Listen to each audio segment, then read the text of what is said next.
Ketika mereka di situ, tibalah waktunya bagi Maria untuk bersalin. Dan ia melahirkan seorang anak laki-laki, anaknya yang sulung. Lalu dibungkusnya dengan lampin dan dibaringkannya di dalam palungan, karena tidak ada tempat bagi mereka di rumah penginapan. Di daerah itu ada gembala-gembala yang tinggal di padang menjaga kawanan ternak mereka pada waktu malam. Tiba-tiba berdirilah seorang malaikat Tuhan di dekat mereka, dan kemuliaan Tuhan bersinar meliputi mereka dan mereka sangat ketakutan. Lalu kata malaikat itu kepada mereka, "Jangan takut, sebab sesungguhnya aku memberitakan kepadamu kesukaan besar untuk seluruh bangsa. Hari ini telah lahir bagimu juru selamat, yaitu Kristus, Tuhan, di kota Daud. Dan inilah tandanya bagimu. Kamu akan menjumpai seorang bayi dibungkus dengan lampin dan terbaring di dalam palungan." Dan tiba-tiba tampaklah bersama-sama dengan malaikat itu sejumlah besar bala tentara sorga yang memuji Allah. Katanya, "Kemuliaan bagi Allah di tempat tinggi, dan damai sejahtera di bumi, di antara manusia yang berkenan kepadanya." Setelah malaikat-malaikat itu meninggalkan mereka dan kembali ke sorga, gembala-gembala itu berkata seorang kepada yang lain, "Marilah kita pergi ke Betlehem untuk melihat apa yang terjadi di sana, seperti yang diberitahukan Tuhan kepada kita." Lalu mereka cepat-cepat berangkat dan menjumpai Maria dan Yusuf dan bayi itu yang sedang berbaring di dalam palungan. Dan ketika mereka melihatnya, mereka memberitahukan apa yang telah dikatakan kepada mereka tentang anak itu. Dan semua orang yang mendengarnya heran tentang apa yang dikatakan gembala-gembala itu kepada mereka. Tetapi Maria menyimpan segala perkara itu di dalam hatinya dan merenungkannya. Maka kembalilah gembala-gembala itu sambil memuji dan memuliakan Allah, karena segala sesuatu yang mereka dengar dan mereka lihat semuanya sesuai dengan apa yang telah dikatakan kepada mereka.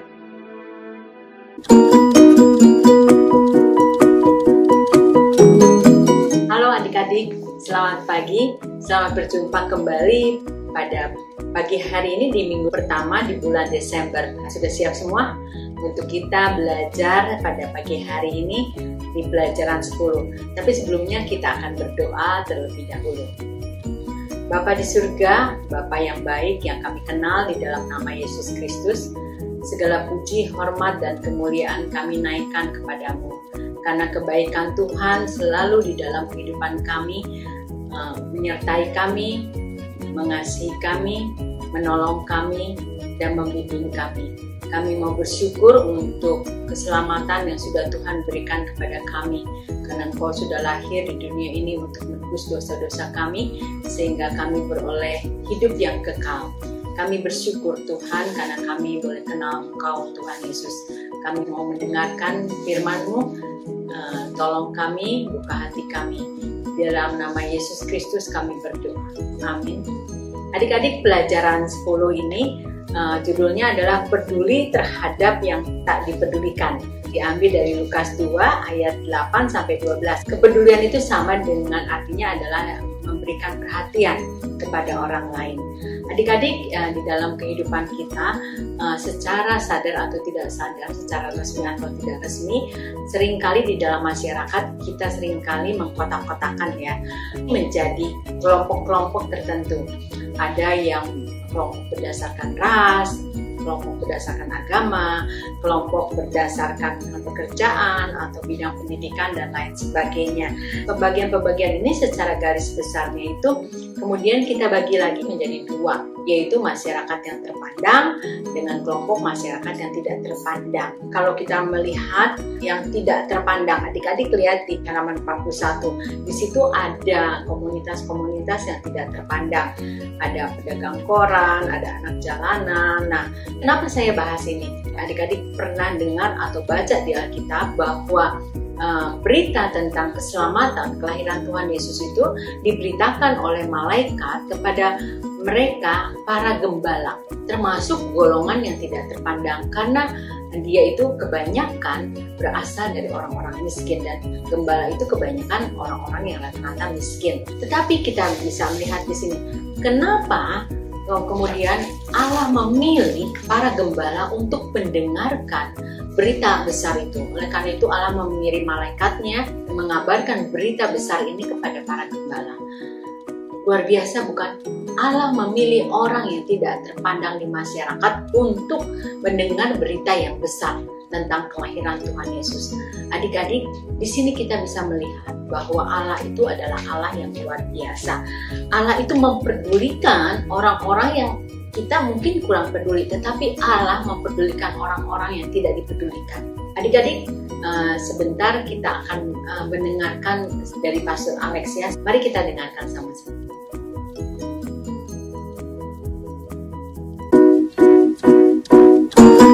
Shalom Bapak Ibu, Saudara-saudari, adik-adik yang sangat dikasihi oleh Tuhan Yesus. Renungan firman Tuhan kali ini adalah dari Lukas 2 ayat 8-12. Tema yang akan kita renungkan adalah Tuhan peduli. Dari nas kita ini, pertama kita akan melihat bagaimana Tuhan peduli pada gembala-gembala yang pada saat itu sedang menggembalakan ternak mereka. Mari kita renungkan beberapa ayat di nas kita ini yang menunjukkan bahwa Tuhan sungguh sangat peduli pada gembala-gembala ini. Pasal 2 ayat 9, tiba-tiba berdirilah seorang malaikat Tuhan di dekat mereka, dan kemuliaan Tuhan bersinar meliputi mereka, dan mereka sangat ketakutan. Ayat 10, lalu kata malaikat itu kepada mereka, jangan takut, sebab sesungguhnya aku memberitakan kepadamu kesukaan besar untuk seluruh bangsa. Ayat 11, hari ini telah lahir bagimu juru selamat, yaitu Kristus,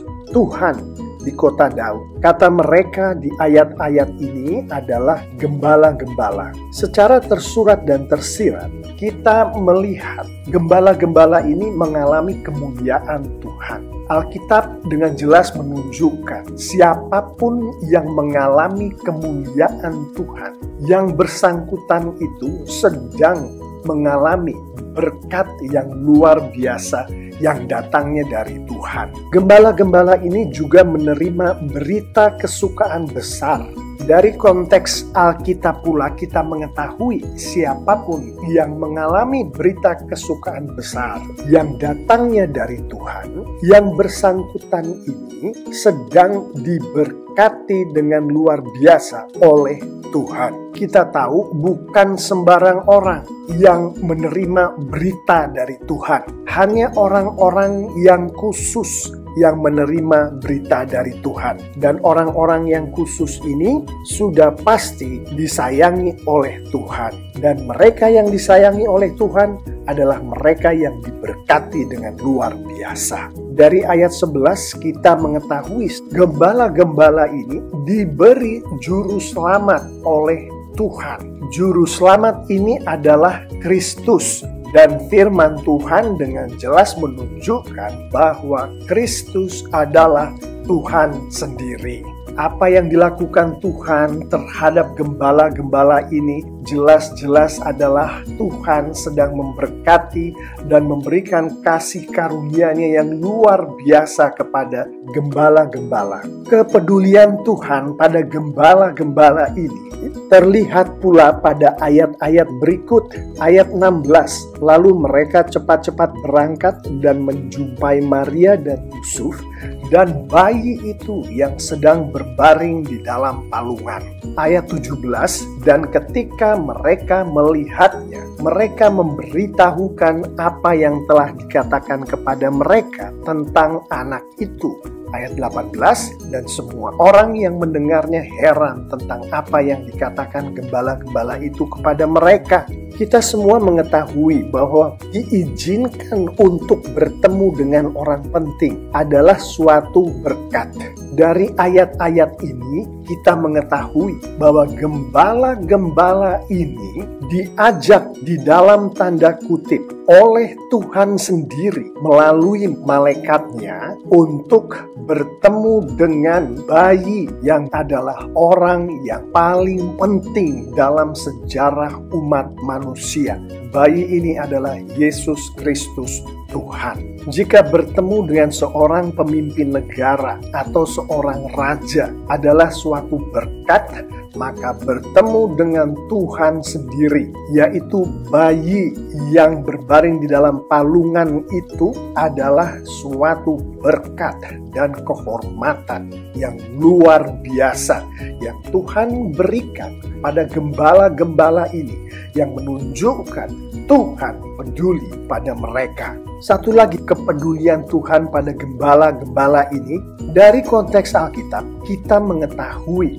berkat terbesar yang dapat diterima oleh manusia dari Tuhan adalah Tuhan mempergunakan manusia itu untuk kemuliaan Tuhan. Dengan kata lain, pada saat Tuhan sedang mempergunakan manusia tertentu, maka manusia tertentu itu sedang diberkati oleh Tuhan dengan luar biasa. Dari ayat 17 dan 18 ini kita mengetahui gembala-gembala itu sedang dipergunakan oleh Tuhan dengan luar biasa, yaitu dipergunakan oleh Tuhan untuk memberitahukan mengenai bayi istimewa itu, yaitu Yesus Kristus. Dengan kata lain, gembala-gembala itu dipergunakan oleh Tuhan untuk bersaksi tentang bayi Yesus. Gembala-gembala ini sedang diberkati oleh Tuhan dengan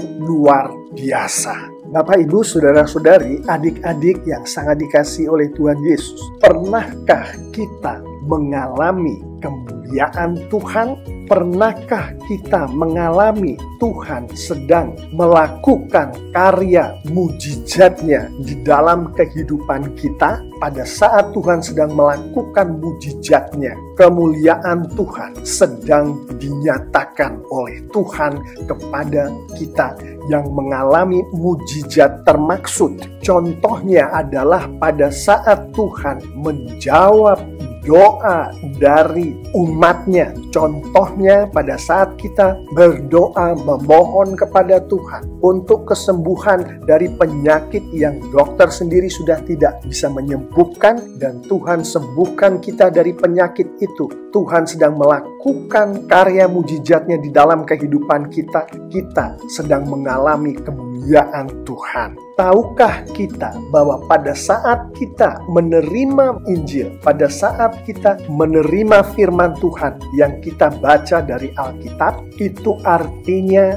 Tuhan peduli pada kita sehingga Tuhan memberkati kita dengan firman-Nya. Sadarkah kita bahwa pada saat kita bertemu dengan sang bayi itu, Yesus Kristus itu, yaitu dengan Roh Kudus memberikan kepada kita Tuhan Yesus sebagai Tuhan dan Juru Selamat kita. Artinya kita sedang diberkati, sedang memperoleh kasih karunia yang datangnya dari Tuhan dengan luar biasa. Tahukah kita bahwa pada saat kita sedang bersaksi tentang pekerjaan Tuhan di dalam kehidupan kita, pada saat kita sedang bersaksi tentang Tuhan Yesus, yang artinya Tuhan sedang mempergunakan kita untuk memuliakan Tuhan melalui kesaksian kita, bahwa pada saat kita bersaksi itu Tuhan sedang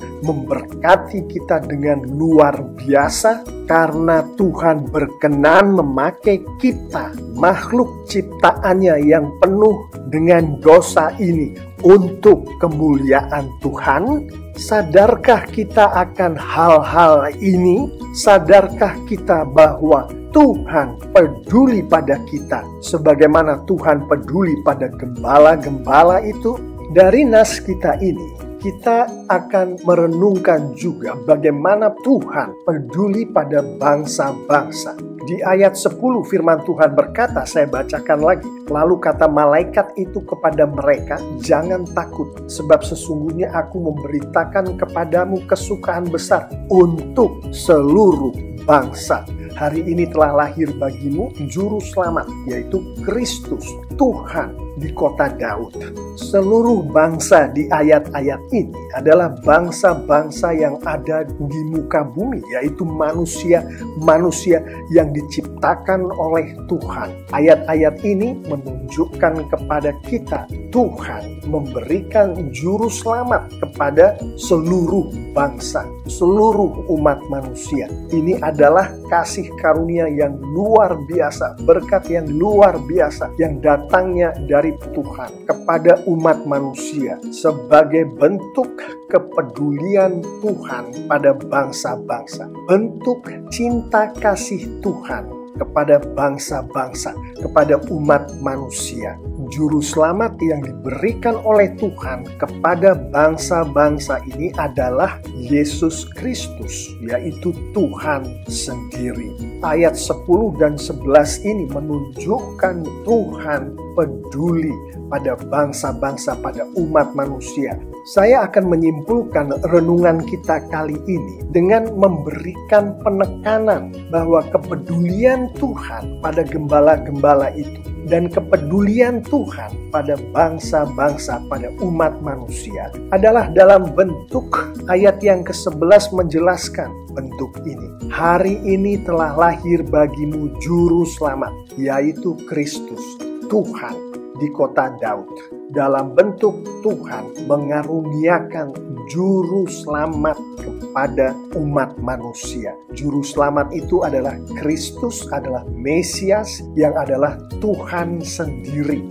Jika pada saat itu orang-orang Yahudi berpikir bahwa Mesias yang dijanjikan Tuhan melalui nabi-nabi mereka akan datang untuk membebaskan orang-orang Yahudi dari penjajahan Romawi, maka melalui konteks Alkitab kita mengetahui juru selamat yaitu Kristus Yesus membebaskan manusia bukan hanya dari penjajahan manusia lain, tapi membebaskan manusia dari dosa, membebaskan manusia dari setan, membebaskan manusia dari roh-roh yang menguasai dunia, bahkan membebaskan manusia dari kedagingannya sendiri. Pekerjaan juru selamat ini yang adalah pekerjaan Tuhan jauh lebih dahsyat daripada yang dibayangkan oleh orang-orang Yahudi pada saat itu. Dari konteks Alkitab kita mengetahui bahwa manusia yang dikuasai oleh dosa, oleh kekuatan setan, oleh kekuatan roh-roh penguasa dunia, oleh kekuatan kedagingan manusia itu sendiri. Manusia-manusia yang di dalam keadaan ini mereka berada di dalam kegelapan. Alkitab mengatakan mereka berada di dalam kematian rohani. Artinya mereka terpisah jauh dari Tuhan. Dan Alkitab menunjukkan pula tidak ada satu manusia pun yang bisa menyelamatkan dirinya sendiri dari kegelapan ini, dari kematian rohani ini, dari keterpisahan dengan Tuhan ini, dari dosa ini. Manusia memerlukan juru selamat untuk masuk ke dalam kegelapan ini, untuk masuk ke dalam kematian ini, untuk masuk ke dalam dunia dosa ini, untuk menyelamatkan si manusia-manusia itu. Dan Alkitab menunjukkan dengan jelas hanya satu pribadi yang dapat melakukan ini, yaitu Tuhan Yesus Kristus.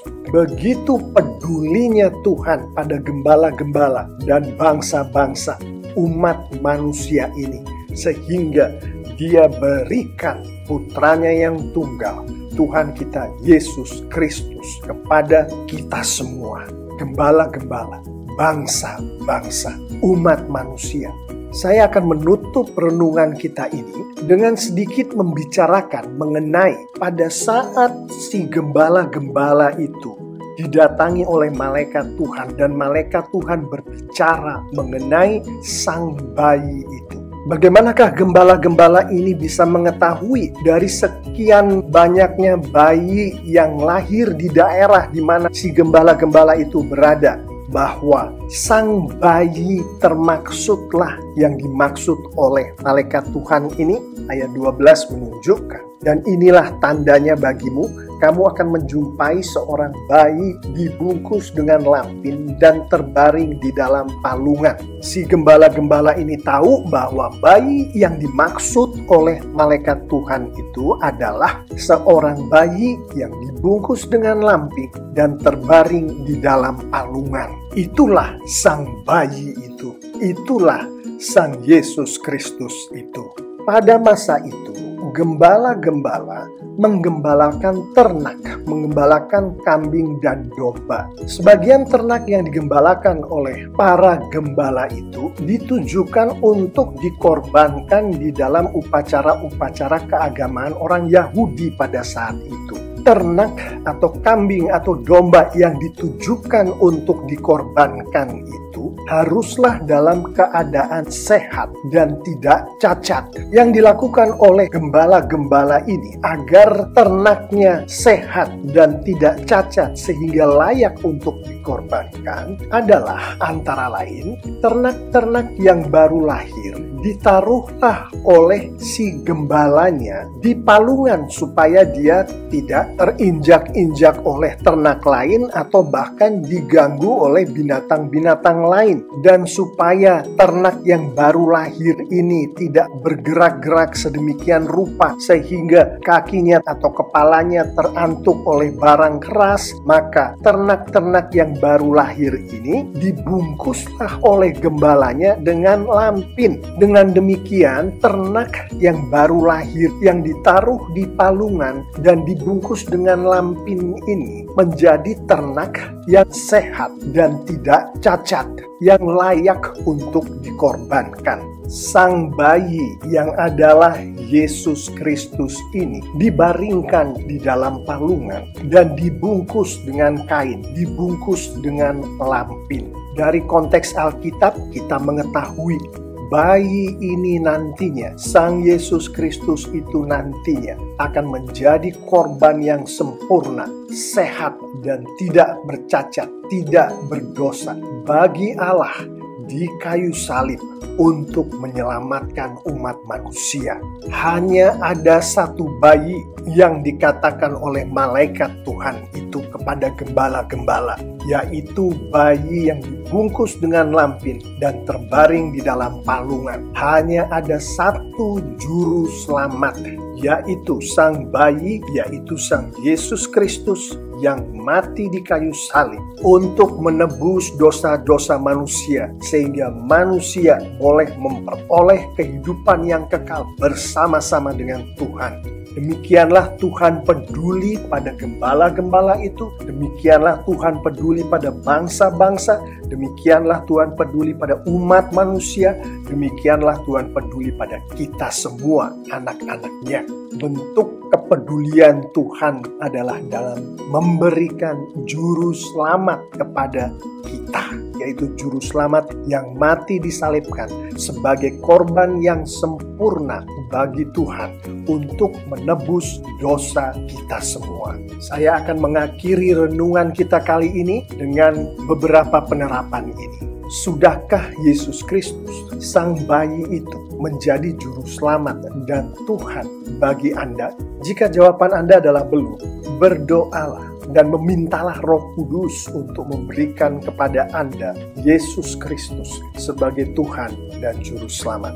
Setelah Anda memiliki Yesus Kristus sebagai Tuhan dan Juru Selamat yang dikaruniakan Tuhan kepada Anda, sebagaimana gembala-gembala di padang itu, ceritakanlah kepada sebanyak mungkin orang di dalam kehidupan Anda tentang Yesus Kristus, tentang sang bayi itu, tentang kabar baik Tuhan Yesus, tentang mujizat-mujizat Tuhan Yesus, tentang firman Tuhan, tentang Alkitab. Saya mengimani jika kita semua anak-anak Tuhan melakukan firman Tuhan ini lengkap dengan penerapan-penerapannya, maka Tuhan kita dipermuliakan dengan luar biasa. Dan sebagaimana disampaikan oleh Alkitab, baik secara tersurat maupun tersirat, anak-anak Tuhan yang memuliakan Tuhan dengan luar biasa akan diberkati oleh Tuhan dengan luar biasa pula. Amin. Nah, adik-adik sudah mendengarkan bukan tambahan dari Pastor Alex melengkapi apa yang saya bawakan tadi. Adik-adik, mari kita tunjukkan seperti Allah sudah peduli kepada orang-orang yang tidak terpandang. Mari kita peduli terhadap mereka. Caranya seperti apa? Caranya adalah satu, mari kita mendoakan salah satu komunitas orang-orang yang tidak dipedulikan oleh manusia, misalnya anak gelandangan. Yang kedua, kita memberikan bantuan, ya. Bantuan itu baik secara langsung atau tidak langsung terhadap orang yang membutuhkan, ya. Yang ketiga adalah adik-adik juga bisa menceritakan tentang Tuhan Yesus kepada mereka. Kalau adik-adik menemui mereka dan mereka kemudian merasa kesepian, mereka kemudian merasa ditinggalkan, mereka merasa bahwa mereka sendiri menghadapi masalah-masalah itu, adik-adik bisa menceritakan tentang Yesus, bahwa Yesus adalah Tuhan dan Juru Selamat yang sudah datang ke dunia, lahir dan sudah datang ke dunia menebus dosa, dan Dia tidak pernah meninggalkan kita. Sekarang kesimpulannya adalah Allah selalu memiliki cara istimewa untuk menyatakan rencananya. Kepedulian Allah terhadap para gembala itu hendaknya menjadi penyemangat kita untuk menunjukkan kepedulian kita terhadap sesama, khususnya terhadap orang-orang yang tidak terpandang. Kalau Allah melakukan itu, adik-adik dan saya pun sebagai anak-anak Tuhan bisa melakukan itu. Nah, demikian adik-adik, ayat hafalan pada pagi hari ini diambil dari 1 Yohanes 4 ayat 19. Kita mengasihi karena Allah lebih dulu mengasihi kita. Kita mengasihi orang lain karena kita sudah dikasihi oleh Allah terlebih dahulu. Oke adik-adik, selamat pagi. Sampai berjumpa minggu depan, dan jangan lupa saya ingatkan kembali, adik-adik selalu setia di dalam persembahan atau perpuluhan. Adik-adik bisa mengirimkannya ke sini. Alamat nomor rekening ini tentu adik-adik sudah tahu ya, atau adik-adik nanti pada akhir bulan Desember nanti bisa mengirimkan keseluruhannya, mentransfer seluruhnya. Oke adik-adik, kita akan bersama-sama mengakhiri pada pagi hari ini dengan doa. Kami bersyukur kepadamu Tuhan pagi ini, suatu hal yang luar biasa di mana Tuhan menolong kami, menantang kami. Kalau Engkau saja memberikan teladan bagi kami, sudah memperhatikan mereka Tuhan yang tidak dipedulikan. Sesungguhnya kamilah juga Tuhan yang harus melakukan itu, memperhatikan dan mempedulikan orang-orang sekitar kami yang kekurangan atau yang tidak dipedulikan. Kami bersyukur dan kami mohon kami punya kesempatan untuk melakukannya. Terima kasih Bapa, hanya di dalam nama Yesus Kristus kami berdoa. Amin. Selamat beraktivitas adik-adik, sampai minggu depan. Bye.